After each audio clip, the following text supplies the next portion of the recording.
অনেকে মনে করেন মুহররমের 10 তারিখের মূল্যটা মর্যাদাটা বেড়ে গেছে হয়তো শুধুমাত্র হাসান হুসাইনের যেই কারবালার যেই ইতিহাস ওটার কারণে হয়তো মুহররমের 10 তারিখ আল্লাহ তাআলা সম্মানিত করেছেন। শুধু তাই নয়, এই বিষয়কে উদ্দেশ্য করে যে আল্লাহ তাআলা মুহররমের 10 তারিখকে মর্যাদা দিয়েছেন বিষয়টা তা না। এখানে আরও অনেক রহস্য, আরও অনেক উল্লেখযোগ্য ঘটনা আছে। মুহররমের 10 তারিখ তার মর্যাদা পাওয়ার কারণ হচ্ছে কয়েকটি কারণ হতে পারে। তার মধ্যে একটা হচ্ছে নবী করিম সাল্লাল্লাহু আলাইহি ওয়াসাল্লামের নাতি এই দিনে কি শাহাদাত বরণ করেছেন। আর এই দিনেই নবী মুসা আলাইহিস সালাতু ওয়াসসালামকে আল্লাহ পাক রব্বুল আলামিন তার কৃপায়, তিনার অনুগ্রহে ফেরাউনের আক্রমণ, ফেরাউনের সৈন্যবাহিনী দলের কবল থেকে, আক্রমণ থেকে আল্লাহ তাআলা হেফাজত করেছেন। হেফাজত করে ফেরাউনকে ওই নীল নদের পানিতে তার সৈন্যবাহিনী সহ ডুবিয়ে দিয়েছিলেন। ইন্না ইদ্দাতাশ শুহুরি ইনদাল্লাহি 12 শাহরান ফি কিতাবিল্লাহ ইয়াওমা খালাকাস সামাওয়াতি ওয়াল আরদা মিনহা আরবাআতুন হুরুম। আল্লাহ পাক রব্বুল আলামিন বলেন, পৃথিবীর শুরুর সূচনা লগ্ন থেকে নিয়ে ইসলামী ধর্মের মধ্যে মাস হিসেবে গণনা করা হয়েছে 12টি মাস। ইসনা আশারা কয়টি মাস? 12টি মাস। এই 12 মাসের মধ্যে আল্লাহ তাআলা খাস করতেছেন 4টি বিষয়, 4টি মাসকে। মিনহা আরবাআতুন হুরুম, 4টি এমন মাস আছে যেই মাসগুলোকে আল্লাহ তাআলা অধিকতর সম্মানিত করেছে। সেই 4 মাসের মধ্যে হতে একটি মাস হচ্ছে মুহররম। তো এই মুহররম মাসের মধ্যে আমরা উপনীত হয়ে আছি। প্রত্যেকটা মাস, আরবি মাসের প্রত্যেকটা মাসে কিছু কিছু গুরুত্বপূর্ণ ফজিলত, কিছু কিছু করণীয় থাকে এবং বর্জনীয় থাকে।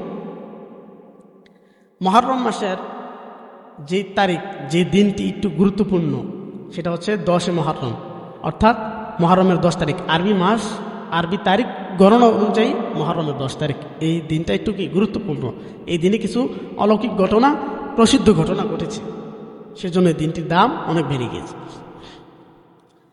অনেকে মনে করেন মুহররমের 10 তারিখের মূল্যটা মর্যাদাটা বেড়ে গেছে হয়তো শুধুমাত্র হাসান হুসাইনের যেই কারবালার যেই ইতিহাস ওটার কারণে হয়তো মুহররমের 10 তারিখ আল্লাহ তাআলা সম্মানিত করেছেন। শুধু তাই নয়, এই বিষয়কে উদ্দেশ্য করে যে আল্লাহ তাআলা মুহররমের 10 তারিখকে মর্যাদা দিয়েছেন বিষয়টা তা না। এখানে আরও অনেক রহস্য, আরও অনেক উল্লেখযোগ্য ঘটনা আছে। মুহররমের 10 তারিখ তার মর্যাদা পাওয়ার কারণ হচ্ছে কয়েকটি কারণ হতে পারে। তার মধ্যে একটা হচ্ছে নবী করিম সাল্লাল্লাহু আলাইহি ওয়াসাল্লামের নাতি এই দিনে কি শাহাদাত বরণ করেছেন। আর এই দিনেই নবী মুসা আলাইহিস সালাতু ওয়াসসালামকে আল্লাহ পাক রব্বুল আলামিন তার কৃপায়, তিনার অনুগ্রহে ফেরাউনের আক্রমণ, ফেরাউনের সৈন্যবাহিনী দলের কবল থেকে, আক্রমণ থেকে আল্লাহ তাআলা হেফাজত করেছেন। হেফাজত করে ফেরাউনকে ওই নীল নদের পানিতে তার সৈন্যবাহিনী সহ ডুবিয়ে দিয়েছিলেন। এই একটা উল্লেখযোগ্য ঘটনা। এই দিনে আরও অনেক কিছু হয়েছে, যার কারণে আল্লাহ তাআলা এই দিনটাকে অধিকতর মর্যাদা দিয়েছেন। কোন দিন? মাহে মুহররমের 10 তারিখ। কোন তারিখ? 10 তারিখ। এই মাহে মুহররম নিয়ে অনেক কুসংস্কার, অনেক কিছু হয় যেগুলো কোনো ভিত্তি কোরআন হাদিসে নেই। হাই হোসেন করতে করতে নিজের শরীর থেকে রক্তপাত করা, জখম করা, এটা তো ইসলাম কোনো দিন সমর্থন করে না। আমার নবী সাল্লাল্লাহু আলাইহি ওয়াসাল্লাম তো রক্তপাত পছন্দ করতেন না। তাহলে হাই হোসেন, আচ্ছা নবী সাল্লাল্লাহু আলাইহি ওয়াসাল্লামের নাতির প্রতি ওনার যে মায়া, সেই মায়াকে আমাদের হবে।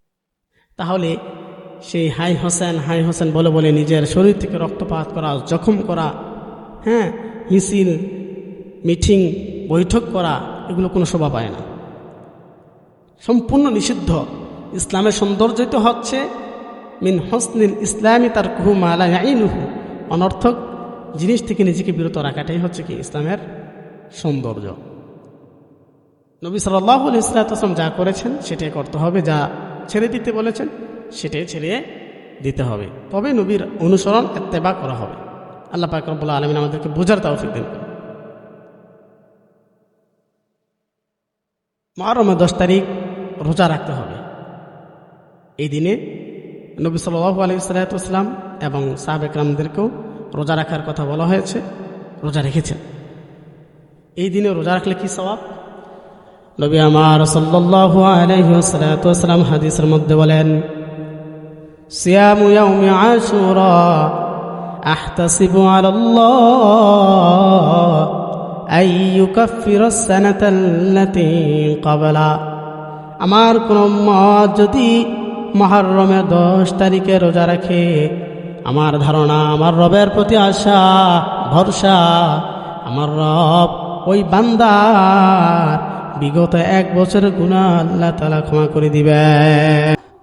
কাদেরে কুদরত দারি বরকামাল আনতা রব্বি আনতা হাসবি দুল জালাল, তুই কাদের জলিলুল্লাহ জাহাদার বহর হাল তুই মেরা নিগহবান।